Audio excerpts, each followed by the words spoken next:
stole the suspect's door, and Paul wanted to be aware of that when he get back. The podcast and see if we get any type of response from this guy, see if he's in here or if he actually moved out somewhere else.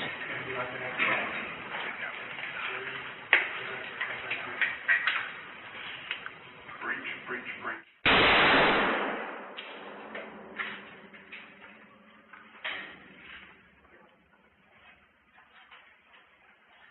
The video you just watched is a clip from a 3-minute and 20-second video edited by the New York Times of body cam footage from the police who entered the Las Vegas shooter's hotel room at the Mandalay Bay Hotel on October 1st, 2017. Later in the footage, police and SWAT team members discover the shooter dead and his room full of weapons. Footage like this and coverage of the shooter himself resulted in the media facing scrutiny for dancing ethical and political lines in coverage of the massacre.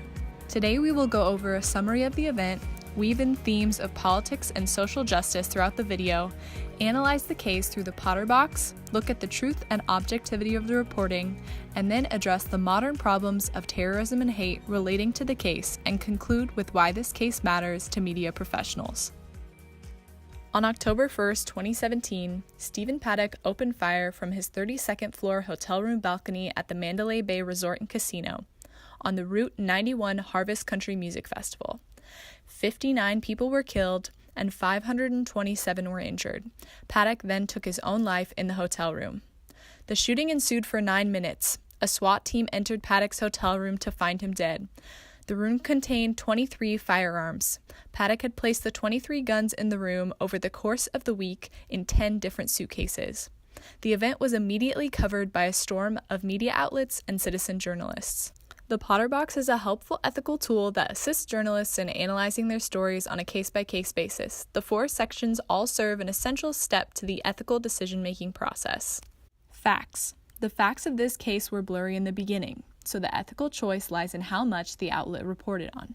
Values. Journalists value truth above all things. When looking at the facts, the journalist then needs to decide whether the facts coincide with their values, with truth above all. Principles. Many journalists in this case value the principle of utilitarianism by sharing as much information as possible with the public, valuing the greatest good for the greatest number. Loyalties. Loyalties are social commitments that make the final impact on the decision.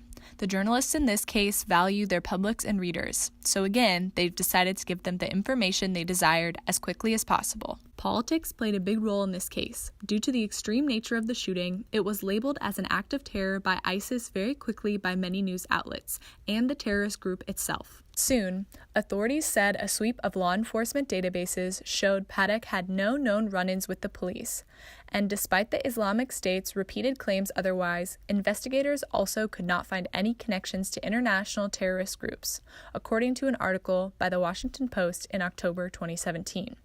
This thought weaves into the next points of ethical interest. Truth and objectivity. Paddock was held to a double standard. The level of research conducted and released to the public on Paddock was astounding compared to the coverage of perpetrators of other terrorist attacks.